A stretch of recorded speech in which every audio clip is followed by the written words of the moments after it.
Good morning, students.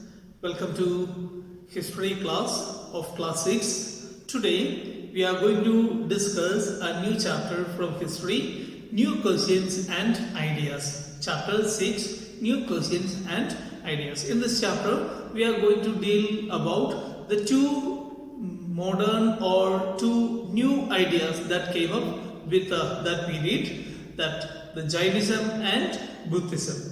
And along with that, what was the Sangha life and what do you mean by the term viharas? These are the things to discuss in the chapter. Now let's go with the chapter. First of all, the chapter begins with the Buddha, Gauda Buddha, Siddhartha, who was known as Siddhartha in his earlier life, or Gautama. He was considered to be the founder of Buddhism, who was born about 2500 years ago, and it was the time of rapid change in the life of the people. So we can see one more thing: Mahajanapadas were growing, as well as the kings of Mahajanapadas were getting stronger, and moreover we can see many of the thinkers were trying to understand what was the major changes going on with the society, and we can see some of them were trying to find out the meaning of their life. Buddha belonged to a small Gana known as Shakya Gana, and he was a Kshatriya too. When he was a young man, he left his home and all his comfort in search of knowledge.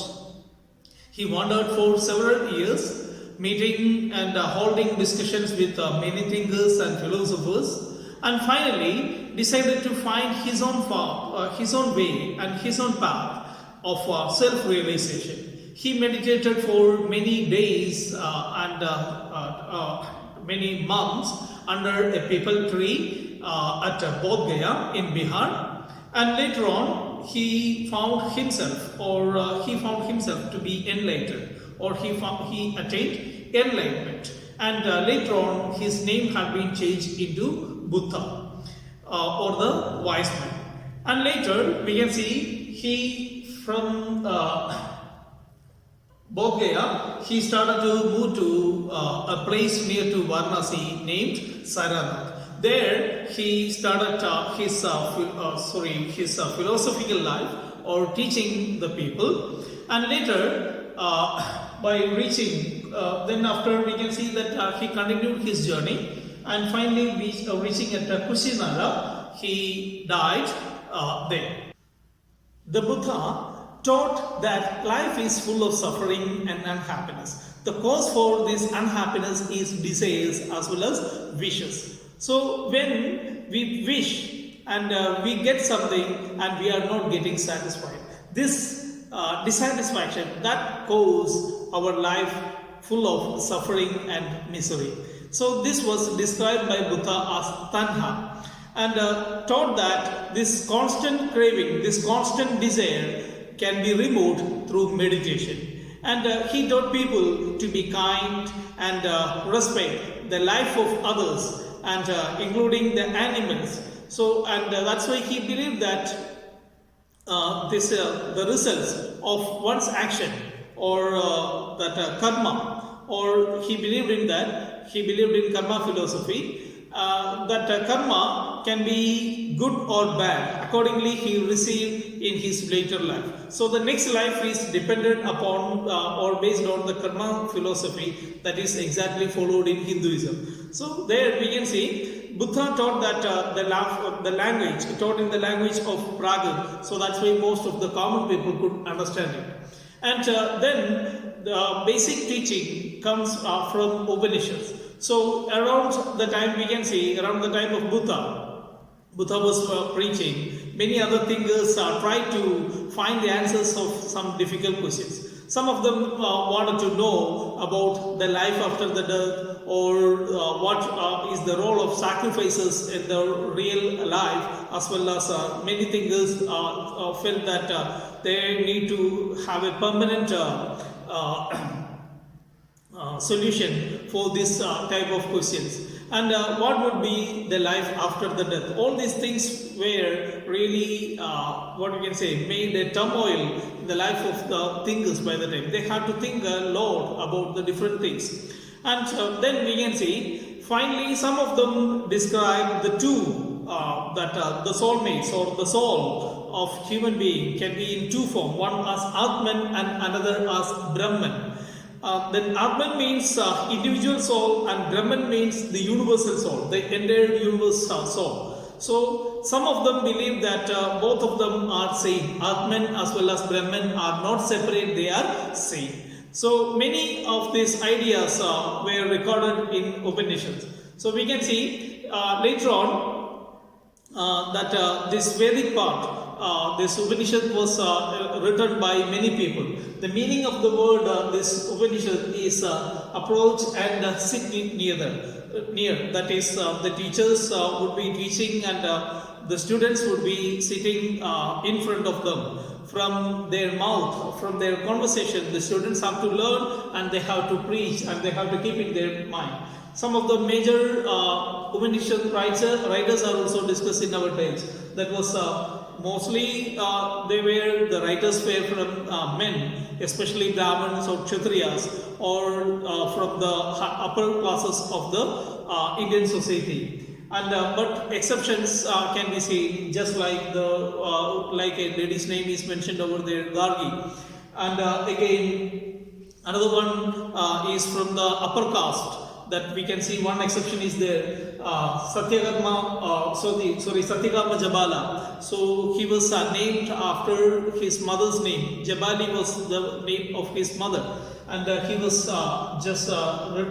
named after his mother. And then again, these two, except these two, we can see that most of the other writers were from the upper classes. So we can see another one who defined that the two closest, that by the time we can see that Indian philosophy had been a division of based on the Vedanta and based on the way of worship. By the time we can see that Dvaita Siddhanta and Advaita Siddhanta. So we can see that Shankaracharya was one of the major philosophers of that particular period. The next one is the Jainism. So Jainism, we can see Vardhamana Mahavira was considered to be the founder of Jainism. He was considered as the 24th Tirthagara of Jainas. And it was also, his teaching was also done 2500 years ago. And he was also a Kshatriya prince, belonged to Lichavi class. The Lichavi is the group of people, or the group of the people, or the part they were belonged to Vajji Sangha. And there we can see at the age of 30, he left home and lived in a forest for 12 years. He led a lonely life. And after that, he attained the enlightenment or nirvana. And then we can see that he taught a simple doctrine. Men and women who wish to know the truth must leave their homes. And they must follow very strict rules of ahimsa, and which means not hurting or killing living beings. All beings long to live and to all things life is dear. This was considered to be the major teaching of Mahavira. So ordinary people could understand the teaching of Mahavira because his teaching was also done in Praga. And moreover, we can see it was that Jains have followed the different versions of Praga, especially if we take the case of Praga that was spoken in Magadha, that was known as Magadhi. So in Magadhi as well as many other forms, we can see of forms of Praga, the major teachings were done. Followers of Mahavira, who were known as Jainas and who had to lead a very simple life, begging for the food and again be honest and keeping celibacy. Celibacy means not marriage, and at the same time not to steal and not to do any other work, but instead they meditate and they would teach the people. This was considered to be the lifestyle of Jains. It was very difficult for men as well as women to follow this lifestyle, these strict life rules, because most of these people who followed Jainism were also that traders, farmers, and farmers had to kill the insects to protect their crops. So they found it was difficult to follow the same teaching. So then also we can see that it spread all over, especially in the different parts of North India and South India, especially to Gujarat, Tamil Nadu, Karnataka. And if you just take the case of the place, special place like Wallaby in Gujarat, so there we can see all the teachings of Mahavira can be seen in the written form. So it was written about 1500 years ago.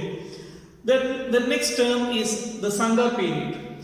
Here we can see both Mahavira and Buddha felt those only left their homes could gain the knowledge. So they arranged them to stay together in a group that was called as Sangha. So this Sangha means an association of those who left their homes. The rules made for this Buddhist Sangha was written down in a book called Vinaya Pitaka.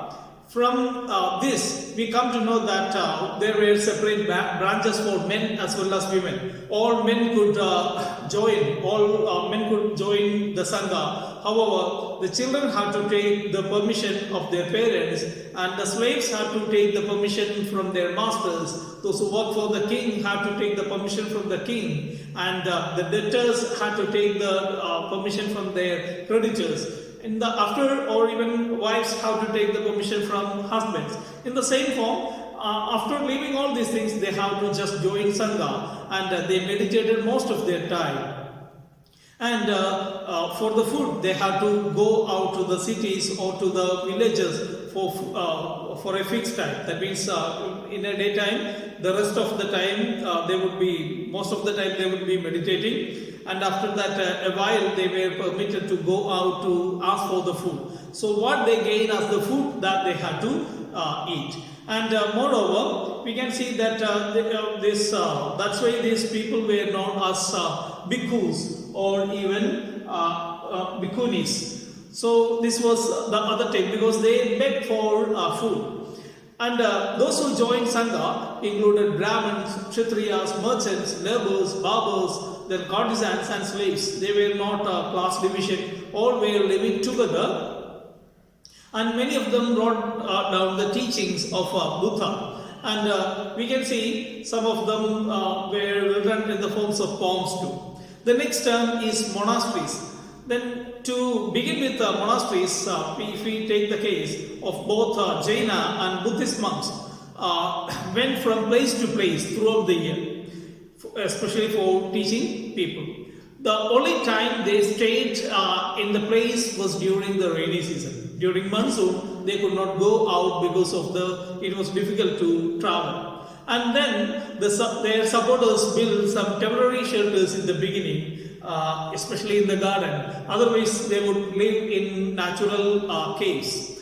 And later on, we can see the supporters felt that it was necessary for them to get a permanent settlement. Thus, we can see another term evolved, that is viharas. So, viharas were the houses built for these bhikkhus or bhikkhunis to stay in for a permanent time. That means they would be traveling from one place of the country to the other side. When they go to the other side, there they have to just get a monastery or a vihara to stay in. And then whenever they come back, whenever the other people would come to a particular place, they had to stay in viharas and they had to teach the people. The people would offer them food and or even the offerings, clothes, etc. And in return, they had to teach the people. The other two systems mentioned in our text is about the system of ashramas and Zoroastrianism.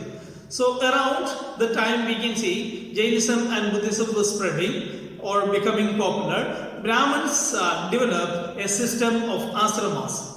So that the word ashrama does not mean that a place where people live or meditate.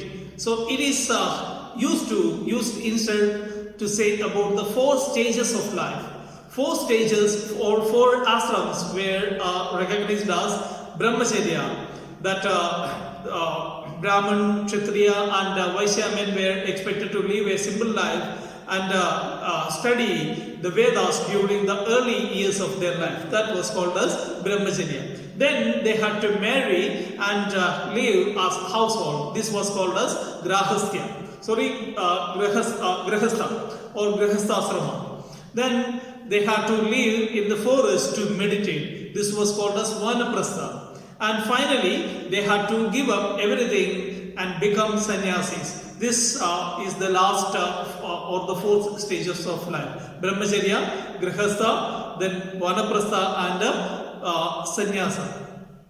The system of ashrams allowed men to spend most of their time most of the part of their lives in meditation. Generally, women were not allowed to study the Vedas, but they had to follow their husbands and they had to follow that ashrams that was chosen by their husbands.